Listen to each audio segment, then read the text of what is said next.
أعوذ بالله من الشيطان الرجيم بسم الله الرحمن الرحيم الحمد لله رب العالمين والصلاة والسلام على سيدنا محمد وعلى آله وصحبه أجمعين أما بعد السلام عليكم ورحمة الله. Marcus Rashford, the Manchester United and England striker, has recently led a campaign against food poverty, forcing a U-turn of the Boris Johnson government on the provision of free meals for children. The intervention highlights that despite unprecedented growth in world GDP, poverty, where a family lacks the ability to buy sufficient food, remains endemic, even in the world's fifth largest economy. Marcus Rashford initiated a campaign which highlighted the prevalence of poverty amongst children in some parts of Bolton, and successfully campaigned to continue the provision of free meals over the summer to children from impoverished families. He explained that in his formative years, his mother, despite being in gainful employment, she still had to rely upon food banks, neighbours and even his coach to help with the provision of food, as his mother struggled to provide adequate nutrition. Initially, the government rejected Rashford's pleas due to an outcry from the general public, who felt that it should be a given fact that those who cannot afford food during term time would also struggle to provide adequate sustenance during holidays. The government eventually capitulated and accepted that it should continue to provide the free meal schemes out of term. Rashford received praise from the public and his fellow footballers alike. However, this still highlights the fact that the world's fifth richest economy, despite having an abundance in wealth and with the obvious ability to solve this issue, continues to have families that are so impoverished that they struggle to provide adequate food for their children. Even employees of the state, such as NHS staff and teachers, especially in larger cities, are in many cases unable to afford to feed themselves and their families, as their wages and savings are depleted by the extortionate rent that they have to pay to reside in these cities. This scenario raises several important questions about the nature of capitalism. Why is the government unable to tackle what is for a well-developed economy a simple issue?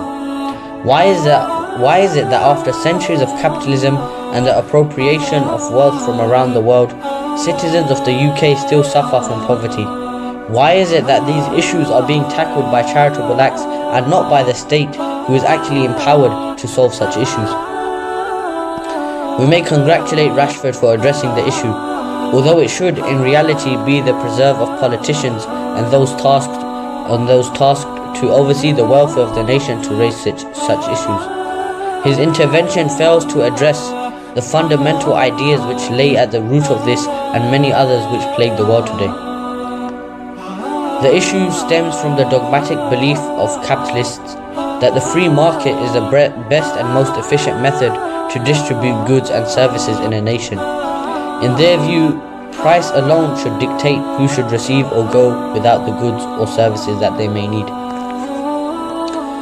Those who have the means to pay for the goods and services are those who deserve them, and those without the means have no right to benefit from them. This fantasy dictates that the market will buy the magical intervention of Adam Smith's theorized invisible hand move to make all necessities affordable to all.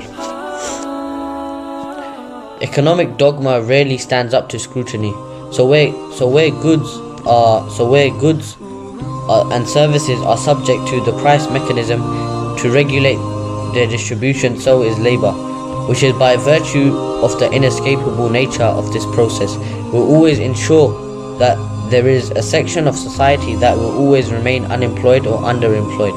Full employment contradicts the very nature of capitalist economies, and without state intervention, those unemployed or suboptimally employed will be unable to fulfill their basic requirements.